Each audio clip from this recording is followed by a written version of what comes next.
নমস্কার সবাইকে। ছবিটি আমাদের অ্যানিভার্সারির দিন তোলা। যেহেতু আমার মেয়ে কয়েকদিন ধরে অসুস্থ ছিল, সেহেতু আমাদের অ্যানিভার্সারি নিয়ে কোনো প্ল্যানিংই ছিল না। এই যে ছবিতে যে কেকটি দেখছেন, সেটি অ্যানিভার্সারির বেশ কিছুদিন আগে অর্ডার করা ছিল। এটি অবশ্যই স্পাইস অ্যান্ড সুইটস পেজ থেকে অর্ডার করা। কেকটির স্বাদ নিয়ে তো কিছুই বলার নেই, অসাধারণ টেস্ট ছিল। আপনারা লুক দেখলেই বুঝতে পারবেন।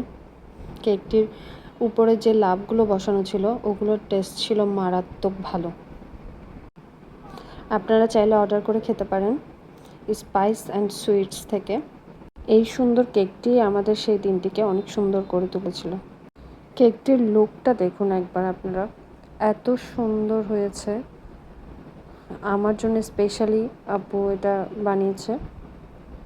থ্যাংক ইউ আপু, এত সুন্দর একটি কেক দিয়ে আমাদের দিনটিকে এত সুন্দর করে দেওয়ার জন্য অনেক অনেক ধন্যবাদ। আমাদের বিয়ের 3 বছর পূর্ণ হলো। এই 3 বছরে আমরা একটাও কেক কেটে উদযাপন করিনি।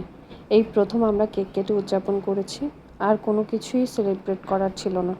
আমাদের জন্য সবাই আশীর্বাদ করবেন, আগামীর দিনগুলো যাতে আমাদের এইভাবেই সুন্দরভাবে কেটে যায়। ধন্যবাদ সবাই।